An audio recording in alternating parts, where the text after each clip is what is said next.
모시고 출발하고. 감동했어요. 나가요. Halo Santayer semua, jumpa dengan Kang Cerita Film.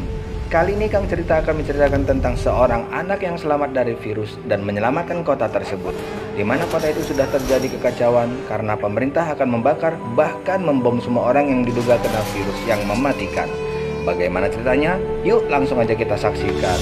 Cus!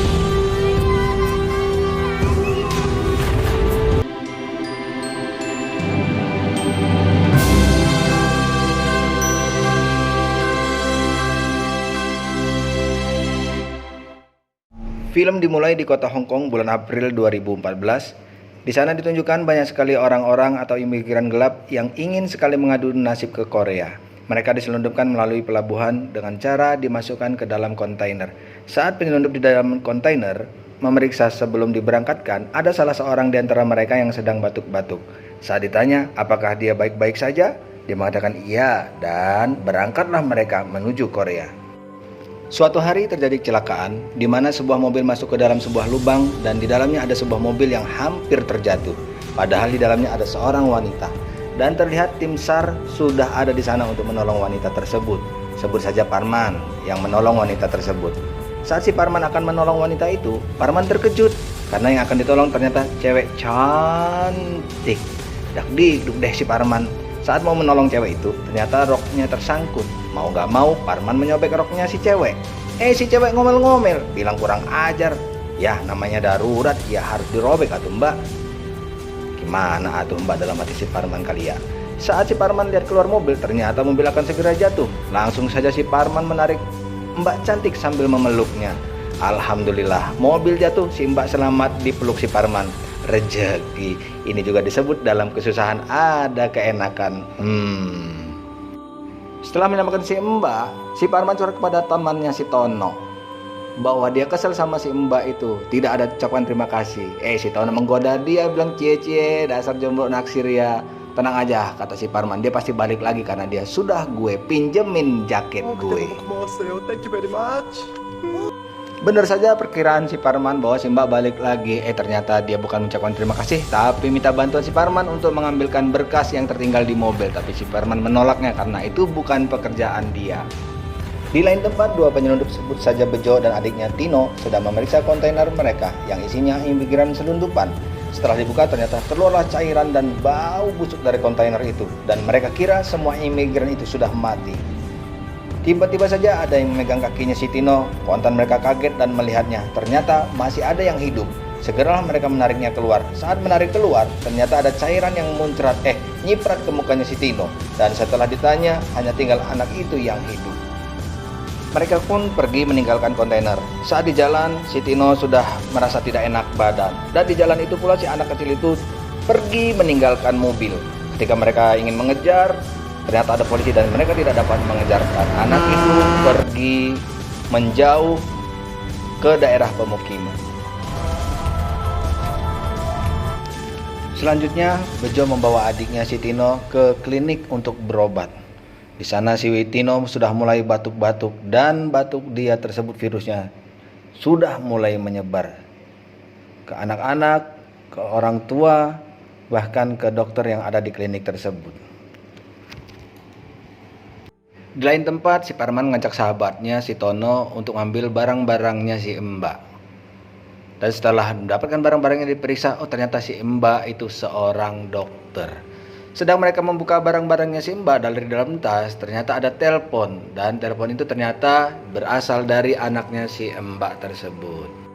Setelah teleponan, si Parman janjian untuk ketemu dengan si anaknya si Mbak. Aduh, sayang juga ada punya anak tuh Mbak. Dan ketemulah mereka, sebut saja namanya si Oneng. Si Oneng menanyakan namanya si Parman siapa, kerja di mana. Wah, detail juga nih anak, bagus-bagus, harus begitu. Kayak wawancara aja. Setelah sampai di rumah, si Oneng memberikan tasnya kepada ibunya. Dia mengatakan bahwa tas itu didapat dari paman tim SAR dan dia juga meminta nomor telepon paman itu. Siapa tahu ada barang yang hilang. Pinter juga nih anak. Dan saat itu juga ada telepon dari rumah sakit dan si Mbak memang seorang dokter. Dia harus segera datang ke rumah sakit karena ada penyakit virus yang ditemukan. Sesampainya di ICU, Mbak Sri langsung memeriksa pasien tersebut. Saat memeriksa, ia melihat barang-barangnya si pasien dan segera ia mengecek barang tersebut dan isinya adalah video mengenai kontainer. Dan setelah dilihat, banyak sekali orang-orang yang meninggal dalam kontainer tersebut. Setelah dicek, ternyata diperkirakan itu adalah virus. Selanjutnya, Mbak Sri bertanya ke si Bejo, apa yang terjadi di kontainer? Tapi namanya penjahat, mana mau ngaku. Terus dia nanya adiknya di mana. Dibilang di ICU dan gak boleh dijenguk, si Bejo malah ngamuk. Dia pengen ketemu adiknya. Akhirnya dia berusaha masuk ke ICU dan ngamuk-ngamuk sampai membuka masker sang dokter. Waduh, gaswat nih, bisa ketular semua. Lanjut, di rumah si Oneng mencari kucingnya, namanya Udin. Bukan Udin yang viral itu ya. Lagi Oneng mencari si Udin, hampir saja dia ditabrak mobil. Saat itulah anak yang selamat dari kontainer tersebut, sebut saja Jono, menyelamatkan si Oneng. Setelah itu Oneng mencoba mendekat, tapi si Jono melarang Oneng, takut tertular. Selanjutnya si Oneng terlihat akrab dengan si Jono, tapi tetap saja Oneng disuruh pergi dan menjauh agar tidak tertular. Oneng juga ngasih makanan ke Jono. Jono sangat berterima kasih karena Oneng sangat baik. Melihat kebaikan si Oneng, si Jono teringat adiknya. Nah, didik anak harus gini, siapa yang berbuat baik pasti akan menuai kebaikan. Alah, malah ceramah. Dan keadaan di rumah sakit ternyata banyak sekali pasien yang berdatangan dengan keadaan serupa yang terkena virus. Dan ada berita baik pula, kontainer pun sudah ditemukan. Akhirnya pihak polisi dan rumah sakit semua menuju ke kontainer. Ternyata di sana sudah bau busuk, bahkan banyak tikus yang keluar dari kontainer. Agar penyakitnya tidak menular, dibakarlah mayat-mayat dalam kontainer itu. Di rumah sakit, pemerintah dan dokter semua membahas penyakit ini. Profesor yang dekat dengan Mbak Sri menjelaskan bahwa ini virus yang berbahaya. Saking berbahayanya, kalau tidak segera diselesaikan, warga kota mereka bisa mati semua. Bahkan kotanya bisa hangus. Kok bisa hangus ya? Itulah dari terjemahannya. Itulah pokoknya. Di lain tempat, si Oneng ketemuan sama Parman dan makan di sebuah mall. Oneng malah curhat bahwa dia dan emaknya sering nangis karena ditinggalkan bapaknya. Si Parman tersenyum bahagia. Ternyata Mbak Sri janda cuy. Dia berpikir ada kesempatan nih. Saat mereka mau pulang, si Oneng kecapean dan tidur di pelukan Parman. Saat itulah Parman melihat ada seorang perempuan yang pingsan di eskalator dan mau jatuh. Si Parman segera mencari tempat untuk menaruh Oneng yang tertidur. Setelah meletakkan Oneng di sebuah bangku, Parman pun lari mencoba menyelamatkan perempuan yang mau jatuh tersebut. Ya, namanya juga tim SAR, jiwa penolongnya bangkit. Setelah perempuan itu berhasil diselamatkan, ternyata dia muntah-muntah dan kejang-kejang. Di rumah sakit masih saja terjadi perdebatan. Bahkan Pak Wali Kotanya pun ngomelin si profesor. Ente jangan ngada-ngada kalau ngomong, jangan nakut-nakutin bahwa virus ini mematikan dan cepat menyebar. Baru saja Pak Wali Kota ngomong begitu, terdengarlah kecerakan dari luar rumah sakit. Saat itu juga beberapa perawat masuk memberitahukan semakin banyak pasien yang datang ke rumah sakit yang semuanya sudah dalam kondisi tertular dan parah. Dan ternyata di mana-mana pun sudah terjadi kekacauan. Bahkan di mal pun Parman dan Oneng sampai terpisah. Selanjutnya terlihat semua dokter sudah berada di atap bersiap untuk dievakuasi ke tempat yang aman. Terlihat juga Mbak Sri sedang sibuk menelpon ibunya. Ternyata ibunya Mbak Sri tidak sama si Oneng. Walaupun diajak si profesor untuk ikut pergi, tapi Mbak Sri menolak minta izin mau mencari anaknya di luar sana. Adegan pun berlanjut di mana pemerintah memutuskan untuk mengumumkan ke publik bahwa kota mereka sedang diserang ancaman virus yang mudah menular dan mematikan. Pemerintah menyampaikan agar masyarakat kalau bisa berhati-hati dan tidak pergi ke tempat-tempat umum. Terlihat Mbak Sri mencari-cari Oneng dan bertemu dengan Parman yang juga sedang mencari Oneng. Si Parman bilang dia juga nggak tahu di mana Oneng berada. Akhirnya Mbak Sri dan Parman mencari si Oneng yang juga saat itu mencari-cari Parman dan ibunya. Setelah mereka menemukan Oneng, Mbak Sri mengajak Parman untuk ikut pergi dengannya. Tapi Parman menolak karena sebagai tim SAR, dia harus menyelamatkan orang-orang yang sudah terkurung di mal. Jadi dia menyuruh Mbak Sri dan Oneng untuk pergi saja dari mal sebelum ditutup. Dan Parman memberikan kunci mobilnya untuk mereka pakai. Dan kemudian Presiden pun turun tangan mengumumkan bahwa semua warga harus diperiksa. Dan yang terjangkit wabah wajib diisolasi atau dikarantina. Selanjutnya, semua warga yang sudah masuk ke tempat isolasi wajib pakai masker dan diperiksa kondisi tubuhnya. Bila terlihat ada gejala, maka akan dipisahkan dari yang tidak terjangkit. Saat Mbak Sri sedang memeriksa anaknya si Oneng, ternyata si Oneng memiliki tanda bahwa Oneng sudah tertular. Diam-diam Mbak Sri menyembunyikan karena dia tahu pasti nanti Oneng akan dipisahkan darinya dan virus ini belum ada obatnya. Saat sudah di tendanya masing-masing, Tono bilang ke Parman bahwa dia dengar orang yang tertular akan dibunuh dan tidak disengaja didengar oleh Mbak Sri. Lalu Mbak Sri bertanya kebenaran itu. Si Parman gak percaya kalau pemerintah akan melakukan itu. Tapi memang benar bahwa virus itu belum ada obatnya. Dan Mbak Sri sangat sedih mengetahui bahwa si Oneng sudah tertular virus tersebut. Saat pemeriksaan di tenda-tenda, ada tentara yang melihat Jono dan disampaikan ke Mbak Sri bahwa orang yang selamat di kontainer sudah ditemukan dan Mbak Sri segera untuk memeriksanya. Lalu Mbak Sri disuruh menemui anak tersebut. Sebelum pergi, Mbak Sri nitip ke Parman tolong jaga Oneng. Tapi Oneng gak mau ditinggalin lagi sama ibunya. Mereka pun meyakinkan bahwa ibunya akan kembali lagi sambil memberikan HT untuk mereka saling berkomunikasi. Mbak Sri segera memeriksa anak itu yang diketahui sudah lebih dari 2 minggu terkena virus tapi kondisinya masih stabil. Dan segera mereka akan membuat vaksin penawarnya. Tapi salah satu dokter bertanya, kalau serum itu sudah dibuat, apakah bisa langsung diuji cobakan ke pasien yang terjangkit? Tapi si profesor melarangnya karena belum tahu hasilnya. Adegan selanjutnya, tentara mendatangi tenda-tenda mencari nomor 2966, yaitu nomor si Oneng, karena diketahui nomor 2966 sudah tertular dan harus segera dibawa. Ketika diketahui Oneng sedang dicari dan akan dibawa, maka si Parman mengaku dialah nomor 2966 untuk melindungi si Oneng. Sambil berpura-pura bilang ke Mbak Sri, tolong kasihkan nomor dia ke petugas. Sambil diam-diam Parman dan Mbak Sri menukar nomor tersebut. Di dalam tenda ada seorang pasien jahat, sebut saja Pekok, yang menyamar jadi dokter. Dan di lain tempat terlihat Mbak Sri sedang bersama Jono yang sedang diperiksa darahnya. Dan Mbak Sri meminta temannya beristirahat saja biar Mbak Sri yang jaga. Di tenda isolasi, orang-orang yang belum diperiksa sudah mulai marah karena mereka sudah menunggu lebih dari 12 jam tapi belum ada perawatan, sambil bilang kalau mereka tidak tertular sama sekali. Karena tidak ada tindak lanjut, mereka pun marah dan terjadilah kekacauan. Di lab ternyata maksud Mbak Sri nyuruh temannya istirahat adalah dia mau bawa si Oneng untuk diobati pakai darahnya si Jono. Awalnya Jono ketakutan melihat Mbak Sri bawa pasien. Mbak Sri minta tolong bahwa anaknya sudah tertular dan mau disuntikkan pakai darah Jono yang kebal. Siapa tahu berfungsi. Setelah melihat pasien tersebut adalah Oneng yang pernah nolong dia, Jono pun mau membantunya. Saat Mbak Sri sedang menyuntikkan darah yang diambil dari si Jono, tiba-tiba saja nongol si Pekok yang memang sedang mencari-cari si Jono. Lalu si Pekok pun melaporkan kepada dokter dan tentara lainnya atas apa yang terjadi di lab. Tak lama para tentara dan dokter datang dan berhasil masuk ke lab, di mana Mbak Sri sedang menyuntikkan darah si Jono ke tangannya si Oneng. Teman-teman dokter pun beserta tentara menarik Mbak Sri agar berhenti menyuntikkan darah Jono ke tubuh si Oneng. Di lain tempat, Parman yang sedang dipindahkan ke tempat orang-orang yang tertular, dia melihat bando yang dipakai Oneng tergeletak di lantai. Kontan saja dia lari-lari mencari Oneng di mana. Saat masuk ke sebuah ruangan, dia kaget banyak tubuh manusia sudah dibungkus plastik. Bahkan dia lihat ada yang masih hidup.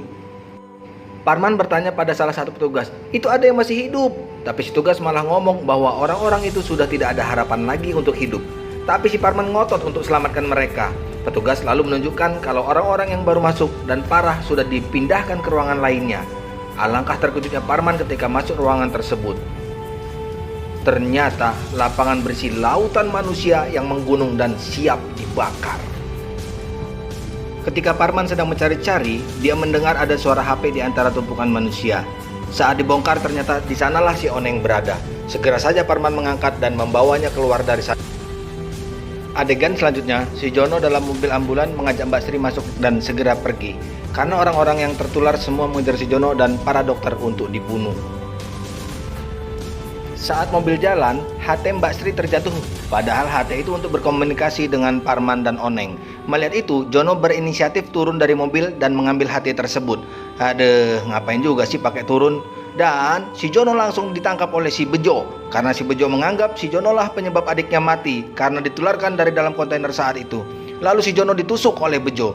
Tapi si Jono sempat diselamatkan dibawa ke dalam mobil. Tapi karena keadaan kacau, mobil pun segera pergi dari sana dan meninggalkan Parman yang tadinya ingin ikut di mobil.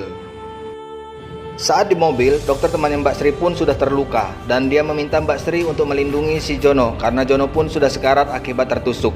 Dalam kekacauan itu, Parman mengkontak Mbak Sri memberitahukan bahwa Oneng sudah bersama dia. Lalu Mbak Sri pun bertanya, bagaimana kondisi si Oneng? Parman pun menjawab kondisinya berangsur-angsur membaik dan bahkan demamnya sudah mulai menurun. Saat Parman menggendong Oneng, ternyata si Pekok melihat si Oneng. Lalu dia bertanya pada Parman, apakah anak itu sudah membaik? Lalu si Pekok berusaha merebut Oneng, maka terjadilah perkelahian. Dan untungnya si Oneng bisa dibawa pergi dari situ. Karena kondisi semakin kacau, Menteri Keamanan pun meminta Presiden untuk melakukan protokol OPCOM, yaitu pembersihan massal, dan sepertinya Presiden menolak. Di luar sana, masyarakat yang sudah marah, semua berduyun-duyun melakukan perusakan sampai menuju pusat pemerintahan di kota Seoul. Dan di antara kerumunan itu, ada Parman yang sedang menggendong Oneng. Ternyata Oneng sudah sadar dan menanyakan ibunya, sedangkan Mbak Sri pun masih di mobil bersama Jono yang ternyata sudah sekarat dan akhirnya wafat.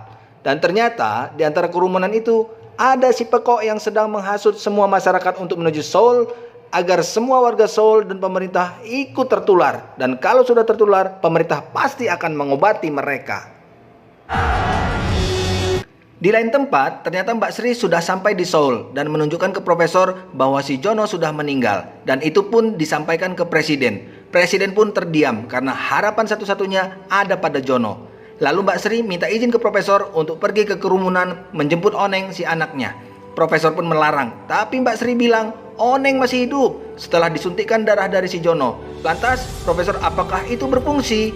Lalu Mbak Sri bilang, tidak yakin, karena saya ibunya, saya harus tetap selamatkan anaknya.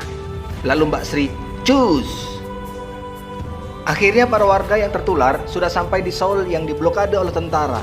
Menteri Keamanan pun menyampaikan untuk menembaki mereka semua. Bahkan pesawat pembom pun sudah disuruh untuk terbang, bersiap untuk membom semua warga tertular yang mencoba menerobos masuk blokade tentara.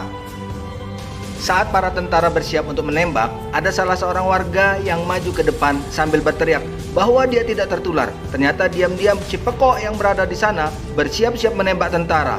Saat si Pekok mau menembak, dia dilihat oleh si Tono temannya Parman dan berusaha menggagalkan si Pekok. Tetapi pistol tetap saja meletus yang akhirnya memancing para tentara untuk menembak.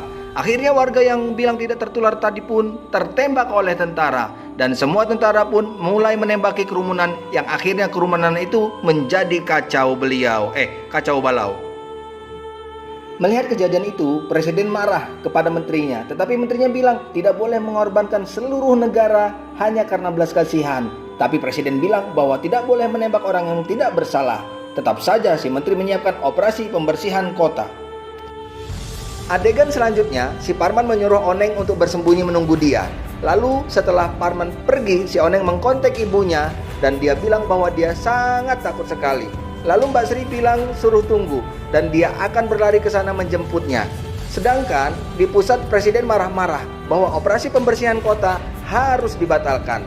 Selagi mereka berdebat, Profesor masuk dan mengabarkan bahwa ada seorang anak yang selamat setelah disuntikan darah dari si Jono. Dan lokasi anak itu ada di sana. Lalu Presiden pun menyuruh tentara untuk membawa Mbak Sri untuk ditanya apakah berita itu betul adanya.